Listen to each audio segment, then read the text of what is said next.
What's good, YouTube? Back here with another video. Before we get to the video, like, comment, subscribe, hit that notification bell. Let's get into it. Pointing out a double standard here, Adrian. I mean, take hip-hop. We've talked about this on the show before. You have African-American rappers saying inward this and inward that, but a Caucasian can't. So say it. Say what? Say the word you want to say. I'm not saying that I want to say it. I'm just saying that I can't. Say So it. you can. Say Say it right now. Say it. I will say it with you. Crashouts. We all familiar with them. People that be bugging for no reason. People that be over-exaggerating. Why is that even a double standard, bro? Like, that's not even a double standard for real. Like, that's just... There's certain things that y'all can say that we can't say. Certain things we could... it's not a double standard. It's just a racial thing.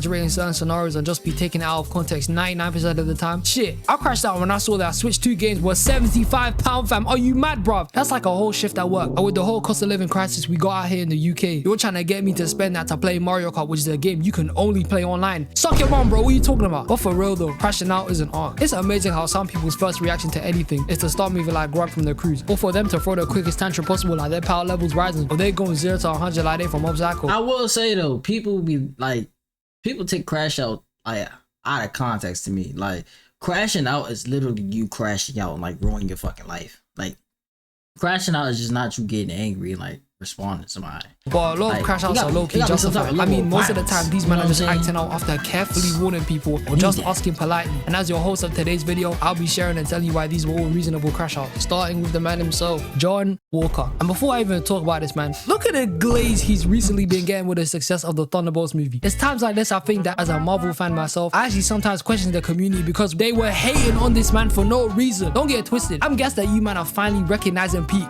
But I've been saying this since Falcon and the Winter Soldier, fam. John Walker has always been cold, fam. His suit was peak, the fights were fire, and his story was peak. US Agent is such a cool character, but he got sold completely in the story. He was more than qualified to be Captain America through his accolades, achievements, and physical capabilities. He was an S-tier rank for this role, bro. Big man thing. I mean, shit. If we're being completely honest here, after I watched Thunderbolts with my boy, I think John could beat Steve in a fight, and it might not even be close, fam. After that super jump he did, which I did not know they could do, fam. I didn't even know that was possible. They had me in the cinema with my mouth dropped. I didn't know he could do that. It was crazy, fam. But seriously, John Walker had every right to bug out and do what he had to do in the show. And you know, I'm just gonna cut the shit and get to the part where everybody supposedly throws shade to this guy. So the moment that made everybody hate John Walker, which is mostly the part where he killed the Flag Smasher, and everybody saying things like, oh, the guy was trying to surrender, a hero doesn't kill. And by far my favorite one, Steve Rogers wouldn't have done this. Like, you sure Steve Rogers hasn't killed anyone, bro? I feel like heroes should get a pass, like a once every year pass to kill somebody. I'm just saying, it just makes sense to me. Like, especially in that line of work, like, I just feel like you should get one pass. Somebody might have did something absolutely heinous that's just unforgivable, and you can't let that motherfucker rot in jail. Nah, you gotta take it right then and there. Damn. Yeah, he definitely killed a couple people. Yeah, he's dead. Let's be honest, superheroes have killed a bunch of people regardless of them being bad guys or not. Most of the time we don't even count them as kills because they be doing way worse shit most of the time. With that being said, let me give you a deep analysis of the scenario which led John Walker to even kill the Flag Smasher in the first place. So before this even happens, the leader of the Flag Smashers, Carly, or better known as Pebbles, bro, from Top Boy, was planning to separate all the man them and kill John Walker in the first place. So Bucky and Sam get to her realize they start Walker, so they start moving to his location ASAP. Fast forward now and they're all scrapping with the rest of the terrorists. And in this scene, John Walker gets grabbed by the man he kills later, who attempts to hold him so Pebbles can kill him with a knife, bro. So Battlestar tackles Carly and then she just punches the life out of my man, killing him. And like Naruto was when he thought Hinata died, John Walker was furious, fam. So he starts chasing down the terrorists to find out where Carly's gone, and in pursuit, the terrorist just dashes a concrete bin at him. And bear in mind, I didn't share this at the start, but he's now a super soldier. But if he didn't have the serum, he probably would have been knocked out or worse. So John Walker finally chases my man down and does the deed. And look at Carly looking all shocked at one of her brethren died when she was killing innocent people the entire show. She blew up a building full of people, took hostages, and did a whole GTA ragdoll out the car to even kill the hostages. And guess who was saving them? The GOAT himself, John Walker, fam. The show was painting John Walker as a bad guy from the start. Like, Bucky and Sam were hating on him for no reason when him and Battlestar were just trying to do their job. Remember, the only reason why John Walker was even able to turn into Captain America was because Sam's dumbass decided not to take the opportunity for Captain America himself. He was handpicked by the man and he decided to take it and give it to the government. We're like, bro, it's your fault that shit even happened in the... Yeah, that's dumb as shit, bro. You supposed to take that torch. That was the moment, bro.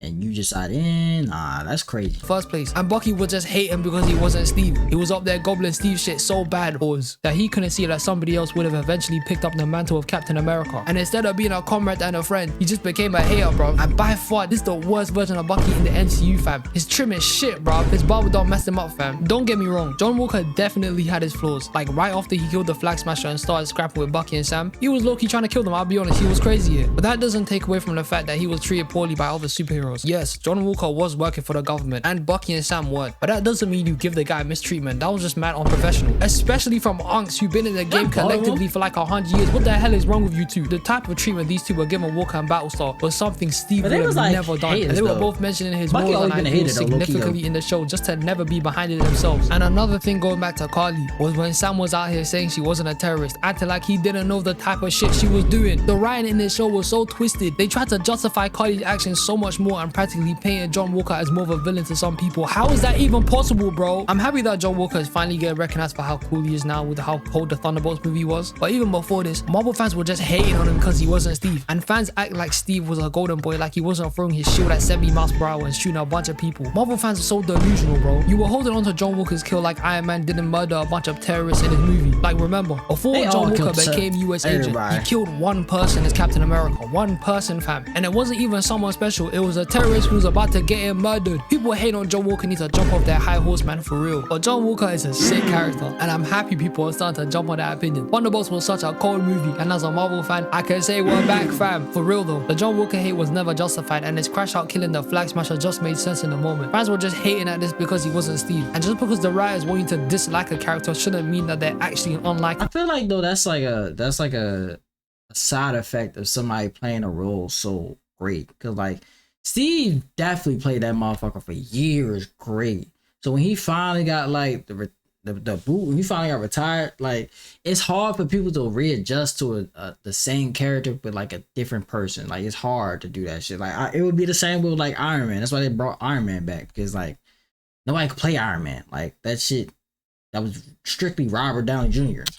John Walker was a real victim of the show, being mistreated and disrespected by comrades, being significantly weaker than every foe they had to face in the show, which probably caused him to take the serum, because in his head he was probably thinking, if I can't defend anyone, then what's the point of being Captain America? And him seeing his best friend die, the only guy who was by his side, to then kill the murderer, to then be demonized and stripped away from his title by the government who made him into this, and he still took it on the chin and saved the people in the car. This gave me mad respect for Walker, bro, I'll be honest. And when I saw his redemption in the fans, that's when I knew we were doing something right. And now it's time for the next crash out, Benson from Regular Show. To this day, to me, Regular Show is one of the most rewatchable cartoons of all time. It's like you get a different perspective or viewpoint of it every time you watch it at a different stage of your life. Like when I was a kid, I used to hate Benson, bro. To me, when I was younger, he was just a guy who used to get angry at Mordecai Rigby all the time. He was just mad, uptight, and annoying. Like when I was a kid, I used to hate how strict teachers were. And at the time, I used to relate Benson to a teacher so much, I'd low-key dislike my man heavy. But what I've come to realize as I've become more and more conscious, self-aware, and have experienced more life as I've grown up, is that I feel bad for Benson. Benson just wanted all his employees to just do their jobs and commit. And instead of getting that, most of them were just slacking, especially Mordecai and Rigby. Benson just wanted these guys to do simple things like clean a room, fold chairs, take responsibility for any problems they've done. And what do instead? They go slack off or go do something completely random that isn't their job. Time and time again, Benson would have to keep telling Mordecai and Rigby over and over again,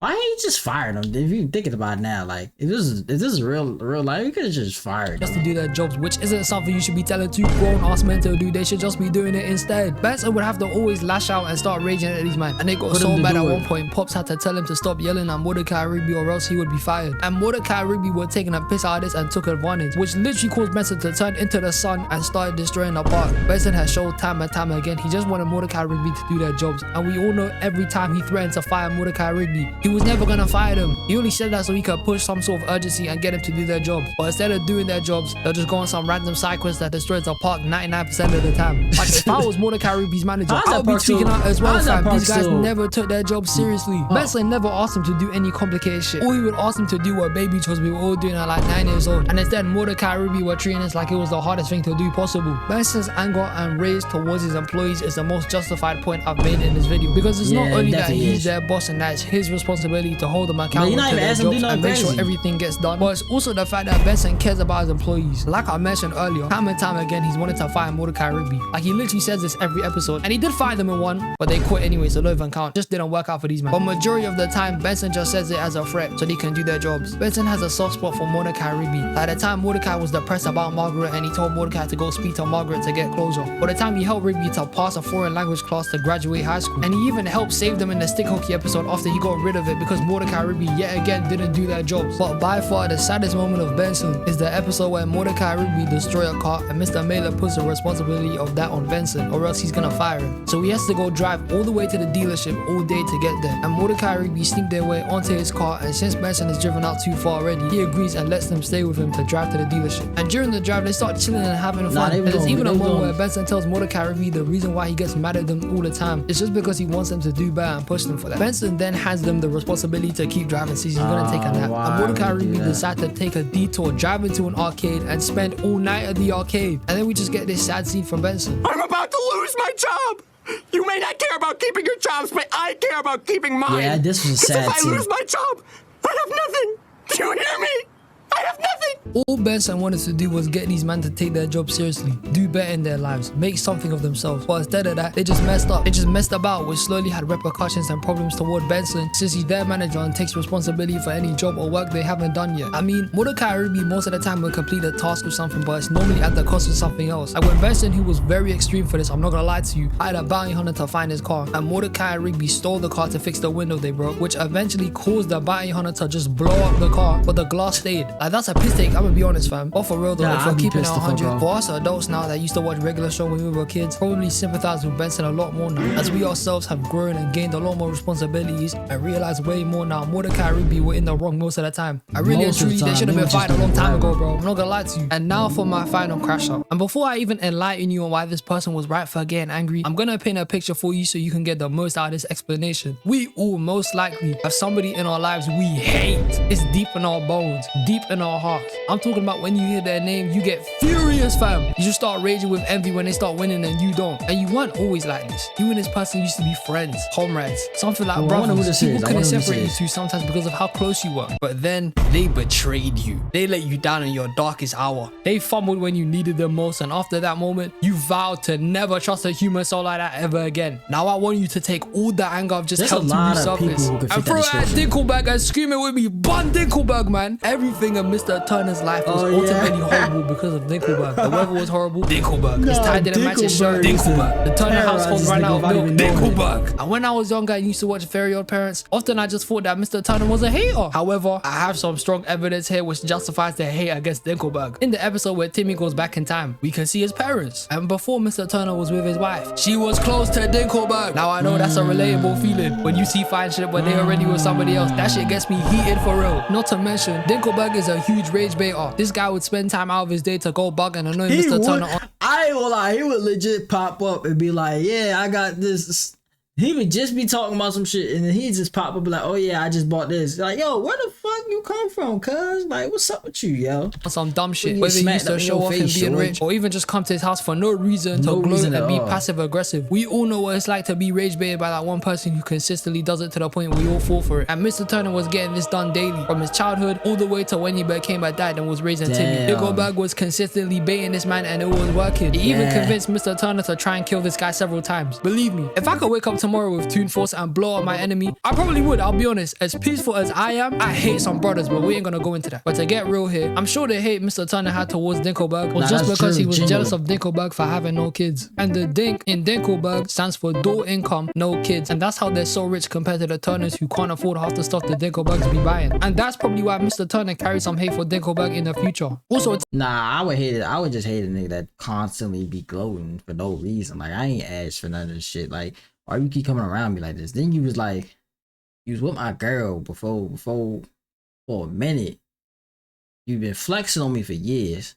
Timmy was ruining a bunch of stuff for his dad, like losing awards he should have won, but then they go hand into Dinkelberg, which is a piss take. I'm not gonna lie to you, I'd be heated at that. And as an adult, I can humbly say, but Dinkelberg, I hate Dinkelberg, you hate Dinkelberg, we all hate Dinkelberg, but this guy, man. But ladies and gentlemen, we at the end of the flick. If you know about any more reasonable crash outs I haven't mentioned in this video, put them in the comment section below, because I want to see some different ones. I'm not gonna lie to you. I hope you all have a blessed day, and I'll see you in the next one. Peace.